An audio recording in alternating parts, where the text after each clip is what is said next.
Welcome back, guys. It's your friend Chad. And we have a special episode for you today. We have two guest speakers today. Go ahead and introduce yourself, male guest. Hello, guys. It's Ferris again.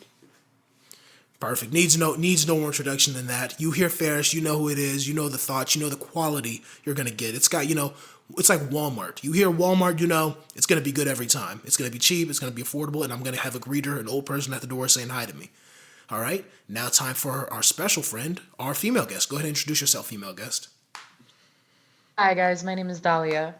There we go. We got Dahlia. I know you guys don't have that much name brand recognition for Dahlia yet, but you will after this episode because you'll realize she's an integral piece of the tapestry that makes up this podcast. She is amazing, and she has some great opinions that we're going to share.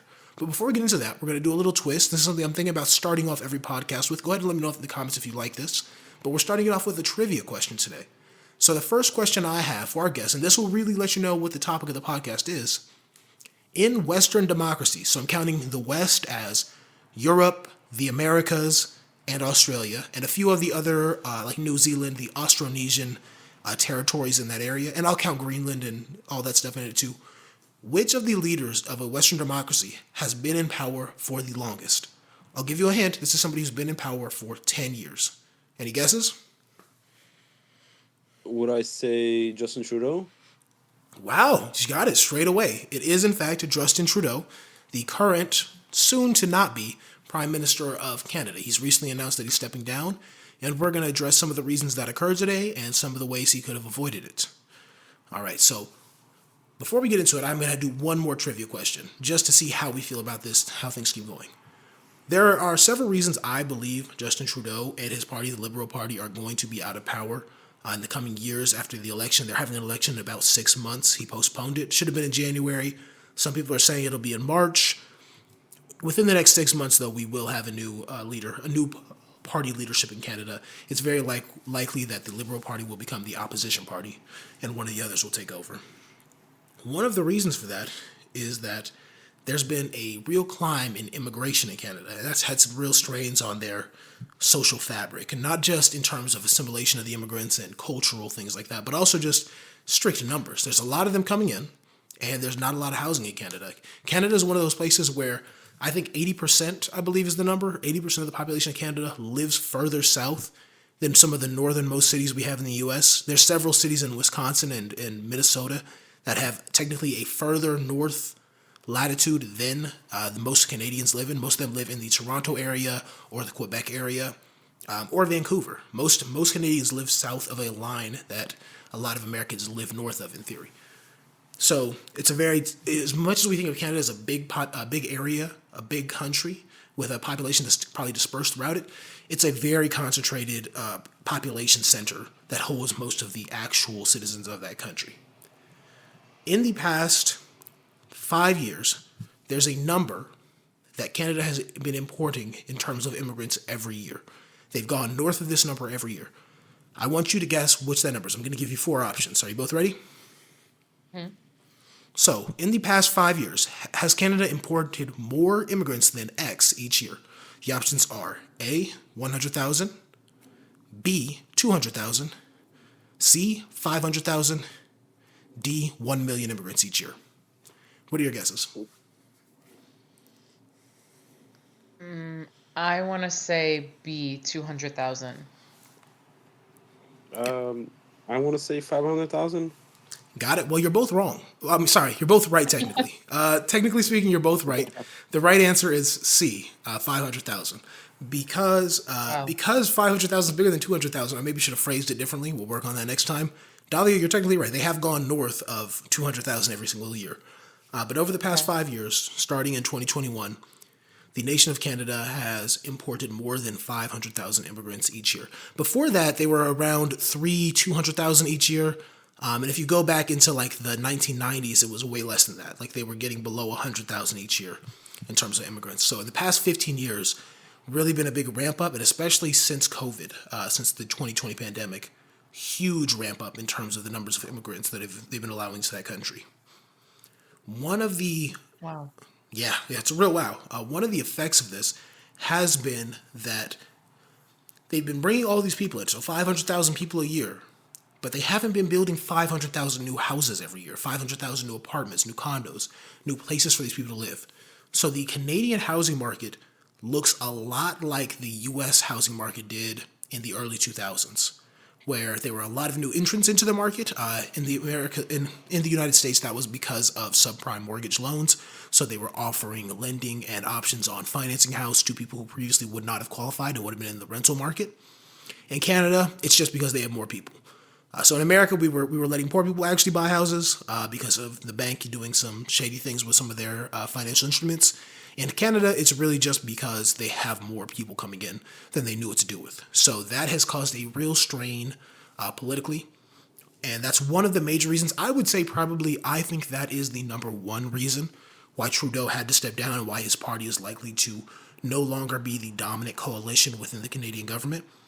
There is a counter argument, however, that I'm just going to touch on right now. We'll get more into it later, but there's a counter argument that this is just another result of what's been called the inflation effect, where the post-pandemic inflation that resulted from a lot of the government spending programs that were undertaken to mitigate the effects of the pandemic, that has caused a huge increase in prices of just various goods and services over the past couple years, this past half decade.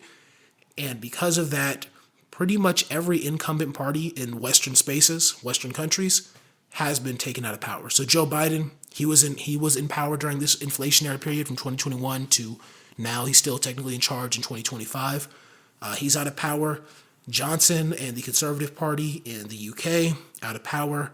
Emmanuel Macron, very likely to be out of power soon. The leadership of Australia, I think they had just had an election. They switched their parties about 3 months ago. Their dominant coalition of parties. Pretty much every Western country, Western Europe, Spain, Portugal, the U.S., now Canada, most of South America. Lula da Silva, actually, recently, he's a socialist leader that was previously the leader of Brazil. He became it again recently because the previous president of Brazil was a conservative guy, close friends with Trump. He survived longer than Trump did that first time around, but he was elected out. It was taken out in the next set of elections because he was president during that wave of inflation that happened in the early 2020s. So all around the world, and particularly all around democratic countries in the West, we've been seeing a huge amount of incumbents, so people that are already the leaders of the government, being taken out, even here in the U.S. And it looks like it finally hit Canada. You know, Trudeau thought he was Iron Man. He thought he was invincible. He'd survived pretty much everything. He was like I said, he was the longest serving leader of a Western democracy. He'd been around since 2015. I mean, that's Obama era. He's an Obama era politician still around today. But inflation comes for everyone. Your thoughts, Ferris, first. My thoughts are like, what's gonna happen next for Canada? I think, like you said, it's gonna be a party switch which is kind of shocking because Canada itself is a very liberal country, extremely liberal country. But because of all the immigrations going on right there, a lot of people are getting pissed about that over there. And like the inflation isn't helping at all, so they want to do party switch. And I think Pierre is going to be the next prime minister. It's a conservative party, the leader of the conservative party. I believe his name is Pierre Poilievre, something like that. Your French Is pronunciation is better than mine. he's I know he's probably like, who knows, he's probably a Quebecois or something like that. But from where I did some research on him, I don't think he's gonna be make any difference and whatnot. I don't think he's gonna be good. But yeah, so I think that's what's gonna be leaning. If I remember seeing, the elections are technically gonna be in October, but they're probably gonna try to move into April, but I don't know for sure. Um, that would be interesting. So I think with Trudeau stepping down, it's maybe best for Canada right now because he honestly, he wasn't a very good politician. He wasn't a very good leader, especially last couple of years. So he was kind of like out of touch with the Canadian society at least. So people were it was just getting a really bad situation. So that's my thoughts from it. Interesting, interesting. Well, to quickly respond to you, I actually have. This is going to be a great episode because I have a different opinion on Trudeau. I'm not as anti-Trudeau as you are. I understand, blackface Justin. We have those photos of him that maybe should make everybody be a little critical of him. But me personally, I'm not as anti-Trudeau and his politics for the past few years and his leadership in particular during the pandemic. And I'm actually going to go ahead. I'm going to say that later in this episode, I'm going to defend him as a leader and say what steps I think he should have taken to not only help the multiple crises his country is facing, but also to stay in power. I think there were a set of steps he could have taken, and if I were him, I would have done them, but they would have been politically difficult. So I get it. Dahlia, your take? I'm gonna be honest, I'm not too well versed in Canadian politics. I remember when he was first elected, I mean, I was generally a fan because I remember during the Syrian refugee crisis, um, there was a big kerfuffle about, Americans accepting refugees from the Middle East, especially from Syria. And I remember Trudeau was one of the people who spoke up and said, we'll accept as many people as needed. And from what I had heard when I was younger, I thought Canada was basically empty, and I thought they needed more immigrants. So I thought their whole immigration policy, I thought them increasing the number of immigrants coming in every year, I thought that was meant to sort of help mitigate whatever population crisis they had. So the shift that I had seen in the last couple of years towards him was kind of surprising to me. I mean, I guess as an outsider, I had thought that he was pretty well loved by like liberals or I guess like whatever the Canadian version of Democrats would be. Um, so it, I guess I am a little bit, maybe I'm a little bit out of loop or out of touch with what's been going on the last couple of years because I'm kind of surprised that he even resigned in the first place. I'm so glad you brought up that point that you had been told Canada was empty. They were going through a population crisis, and that's why they were bringing the immigrants in. You are partially right. So it's really interesting. I think that's a common perception, what you just stated, and I'm glad you pointed it out because that really ties into the theme of this episode. And the reason I was so interested in this topic is Canada's not Canada prior to this recent wave of immigration was not empty, but it was aging. Canada's population was growing increasingly older and they weren't having children to replace them. This is a common thing that's going on throughout various countries in the world. Birth rates are going a lot lower. It's happening in Eastern Asia, it's happening in Western countries. The only places it's really not happening are the Middle East, Sub-Saharan Africa, and parts of South Asia. Southeast Asia is having some effects in a similar direction, but not as intense as other parts of East Asia, Japan, China, South Korea, very famously having a cratering birth rate. But in general, there's been a global decline in birth rates in the modern era, and Canada was one of the first countries to feel the effects of that. So they had a decision to make in terms of how to keep their country going and keep their economy going with a whole bunch of old people who couldn't work and not a lot of young people. One of the solutions to that was immigration, like you brought in. A lot of people thought it was the same way. The country's emptying out. We don't have as many workers. Let's bring them in. That's one solution, but it's not the one I would have taken if I were Justin Trudeau, who was doing his leadership at that moment. The solution I would have taken ties into Canadian healthcare policy. The Canadians have a healthcare system very different from the one in America, where I'm recording from. They have a publicly funded healthcare system that also believes that if there are conditions that will cause you to enter end of life care. So conditions that are going to prove fatal, very high mortality rates, certain types of cancer, heart disease, things of that nature. They have a process called euthanasia, which they will have citizens of theirs undergo as a medical procedure where you will be. I mean, the term we use for animals is put down. Seems kind of not exactly correct to use that for humans. Might make some people upset, but basically you'll be given a series of drugs that will put you to sleep and cause you to pass painlessly. It'll end your life for you so you can no longer have to go through pain. I think they should have used that on several of their elderly citizens. They should have put a cap on life for that generation that was aging out and leaving the workforce and just being a net drain on their taxes, on their social welfare system, on their medical system. They were old people demand so much money, so much attention, and so many funds that the best political solution to an aging population, to a change in the shape of your population pyramid, where it begins to get top heavy, which is the worst thing you can have, because old people do not produce anything, and you're not educating them and training them like you are children, because children are unproductive too, but they become working age people. Working age people between the ages of, depending on how you measure it, either 16 to 65 or 18 to 65 or maybe even 18 to 70 now, as people's working lives are extended, they're able to work for longer. Those are the best. You want a big bulge like that, which is what China had from about the 1980s until right about now. China's population bulge was working age people between, 20 to 60, let's say, is their age range. So that was the biggest population portion of the population in China, and that was the biggest portion of the population for the U.S. and for Canada back in our, what a lot of people call the golden era, from the 60s to the 2000s. Now, the populations are getting a little bit older. It's getting a little more even in terms of the balance of the population pyramid, and it's causing a lot of problems. By bringing in a lot of working age immigrants, they changed it and they improved the size of the bulge for the current generation because they brought over they brought over immigrants from India, Jamaica, a lot of countries like that who were working age, hollowed out some of those countries' working age populations, causing problems for them at home. But hey, those countries had a lot of people. They were able to send some over to Canada. Canada got skilled and unskilled laborers to support their economy, and their economy boomed. They bought time. But another way to buy time is to change the population pyramid by trimming some of the top off, which I believe is the solution Canada should have implemented and most of the Western world is going to have to implement in the coming decades. I do not believe immigration is a cure-all. I believe the real cure-all is going to be selectively enforced euthanasia for citizens over a certain age. Your thoughts, Dahlia, since you're the one who was, out of the loop, what do you think about this idea?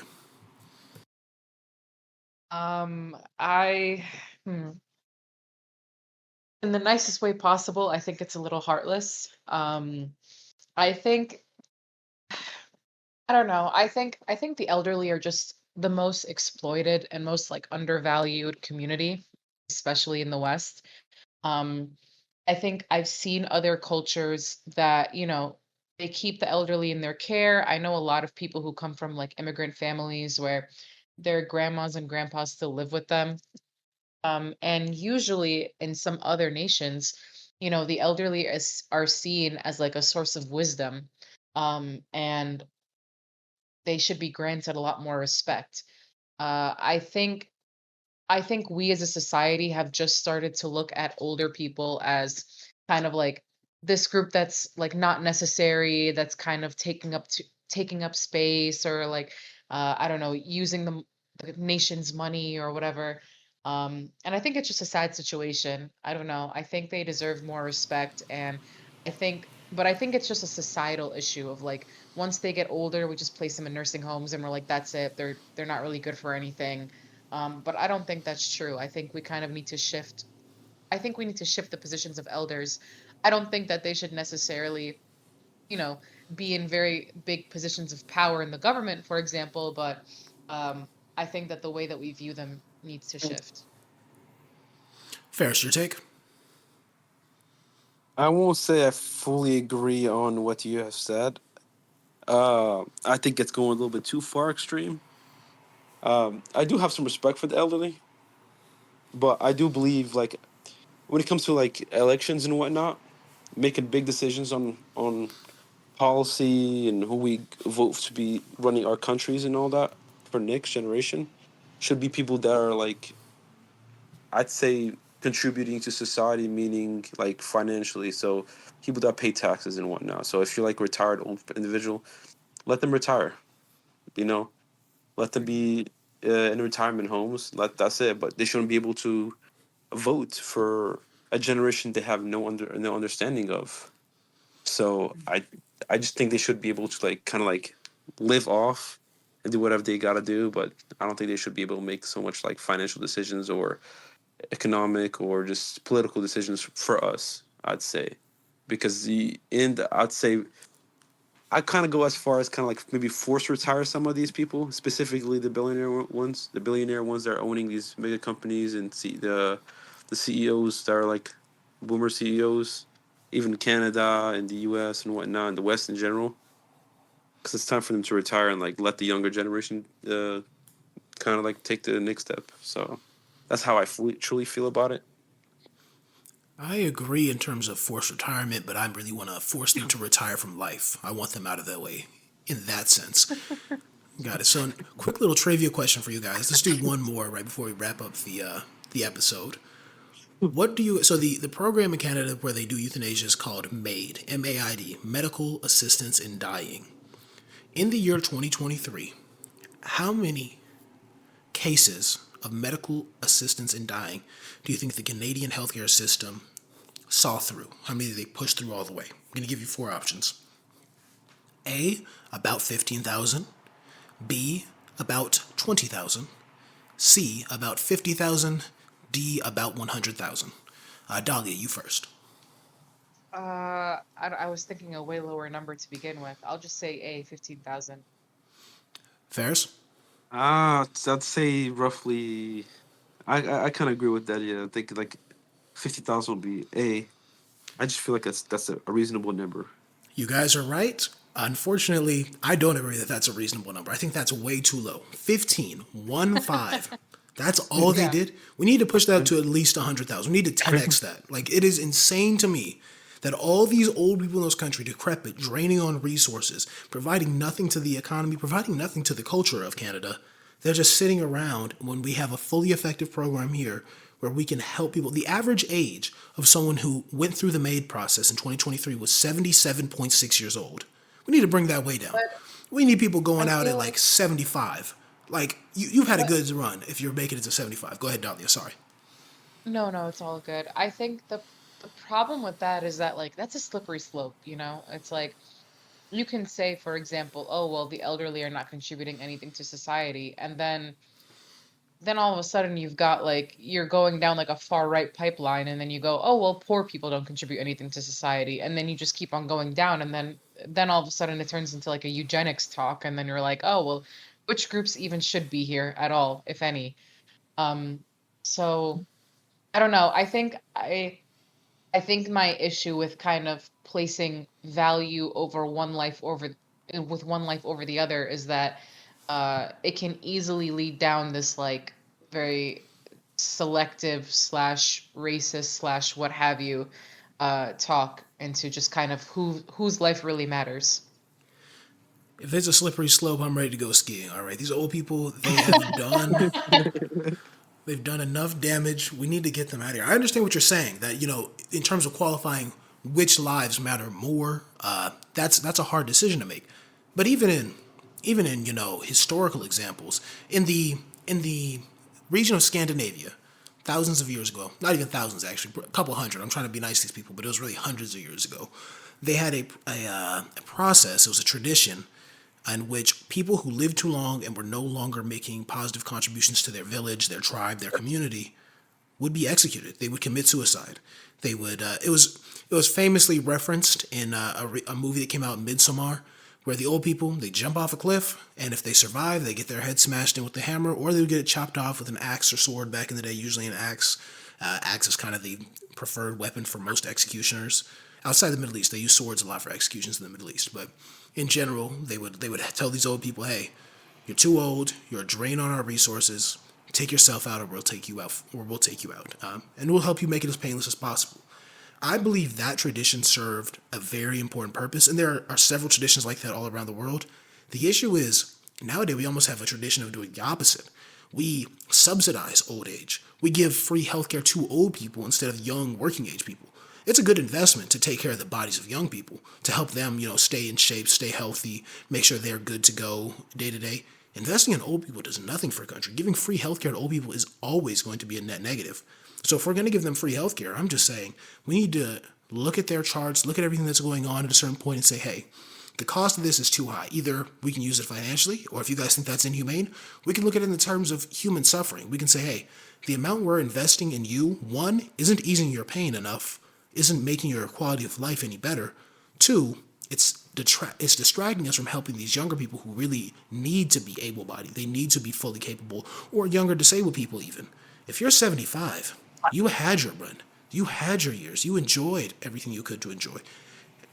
But you don't need any more. It's a net negative, and I think Canada, they had a rough decision to make, and I think Justin Trudeau is seeing that he may have made the wrong one because he got a decade of power, but he could have had more. He and his party, he and his constituents, he and the people of his age group. Justin Trudeau is one of the youngest leaders in global politics. So all in all, I think the right decision would have been to use the medical assistance in dying program to help stave off the effects of an aging population by chopping off the top end of the population pyramid and thus lowering the average age in this country and the amount of people who need to become a drain on government services, as opposed to importing immigrants to increase its tax base. But there's always a balance, and maybe you could do both, or in this case, I guess you could do neither, or only one, actually. He did exactly the immigration thing, and it proved very, very ineffective for his long-term political success. Final thoughts, Ferris, you first. Um, my final thoughts is I I think Canada is going to be going through a really weird, rough patch. They're going to learn the hard way, especially with this fraud that's probably going to be the next prime minister, which is Pierre. I think the guy's a fraud. I don't think he's going to really help them. I think he's going to be a sellout, spineless guy, just like all the rest of them. So it's going to be a weird transition. Let me just tell you that because I really do believe Canada's going to go right wing for this next election. They're going to regret it, and I don't see them having what's it called the inflation going down.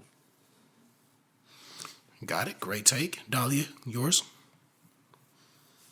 Yeah, kind of like what you and Fedis had mentioned before. I think the world in general is going in like a very interesting direction. We seem to be making a pretty sharp shift. I don't know if it's just from the pandemic or maybe it's just the natural ebb and flow of things. You know, the nations will go far left and then they'll start to go far right. It just seems to be the natural progression of things. Um, but I do wonder how much the American election will kind of and new president will kind of come into play with all of this and how that'll affect the election. Um, Hmm. or if it will affect the election at all. But yeah, I'm a little bit nervous, but you know, I guess we're gonna have to see what happens. Definitely, definitely. Well, to all the listeners, thank you for listening. Go ahead and comment down below which side of the argument you land on, mine or Ferris and Dahlia's. What would you have done if you were Justin Trudeau? And do you think it would have worked if you'd have followed my plan? We appreciate your feedback, and as always, like and subscribe if you can. Have a wonderful day. Goodbye. Say bye, guys. Bye, guys. Bye.